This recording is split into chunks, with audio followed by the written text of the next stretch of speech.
It was an historic night in Virginia tonight where Democrats have won control of the State House and the State Senate for the first time in the 21st century.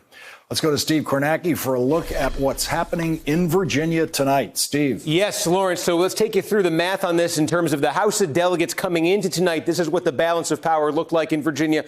Republicans controlled it. It was 51-48. There was a vacant seat there. It was a Democratic seat. So it was essentially 51-49 coming into tonight. There are still a few races being tabulated, but right now Democrats have picked up, according to the Associated Press, they have netted 5 seats so far, a net gain of 5 seats on the House side for Democrats. Again, that's why the AP is now calling this control of the House of Delegates flipping in Virginia from Republicans to the Democrats. And then the state Senate side coming into tonight, it was, again, there was a vacancy here. So really it was a Republican seat. It was 21-19 Republicans on the state Senate side coming into tonight. Democrats really needed 1, because if you get to a 20-20 tie and you control the lieutenant governorship, as Democrats do in Virginia, the lieutenant governor can break the tie. So Democrats needed a net gain of 1 coming into tonight. Right now, the AP is saying they have got a net gain of 2 on the Senate side. So again, the Senate called, the House of Delegates called. That adds up to control of the legislature and control of the governorship for Democrats in Virginia. And really, it just completes a pretty remarkable transformation, I think,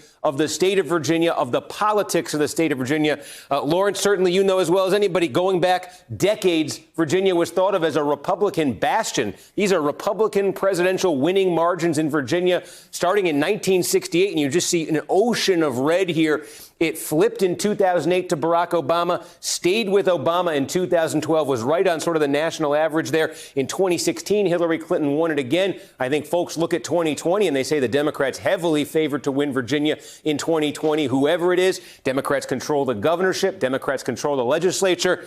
You're not really looking at a swing state anymore, Lawrence. You're looking at a blue state. Yeah, and that is what Professor Larry Sabato said tonight in a tweet, and we're going to go to him now. Steve, we will be back to you. We're joined now by Larry Sabato. He's the director of the University of Virginia Center for Politics. And Larry, a closer look now at what's happened in Virginia. What is the meaning of this election for Virginia going forward? Does this put Democrats in control of the next redistricting in Virginia after the next census? Yes, they're in charge now. They have a comfortable margin in the House of Delegates. Their margin in the Senate may actually go up. There are 3 very close races. 2 look likely to me anyway to go to Republicans, but 1 may well go to Democrats. So that's a cushion in the state Senate. And of course, the governor doesn't leave office until 2022.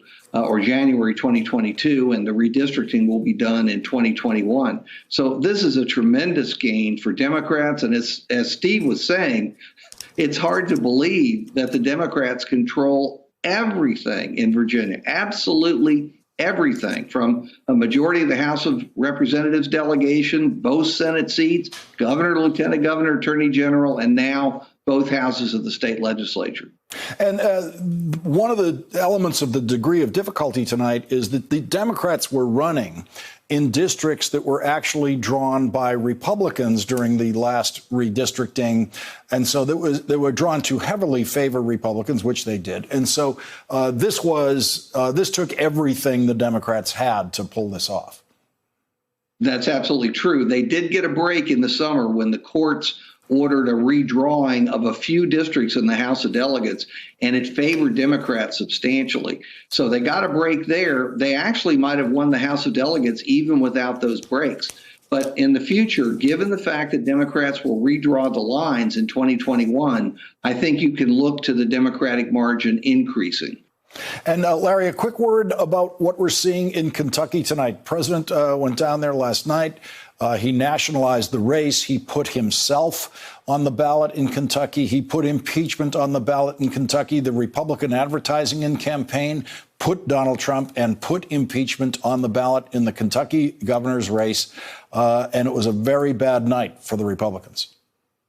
It sure was. Yeah, it's true. They won everything below governor, but governor matters more than all the other things put together.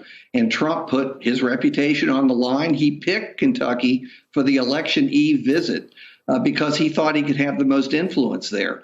But Matt Bevin lost. And when you're a Republican running statewide in Kentucky, you have to try to lose. And Bevin tried for 4 years, and he succeeded. Larry Sabato, thank you very much for joining us from Virginia tonight. Really appreciate it. Thanks for checking out our YouTube channel. Subscribe by clicking on the button below for more from The Last Word and the rest of MSNBC.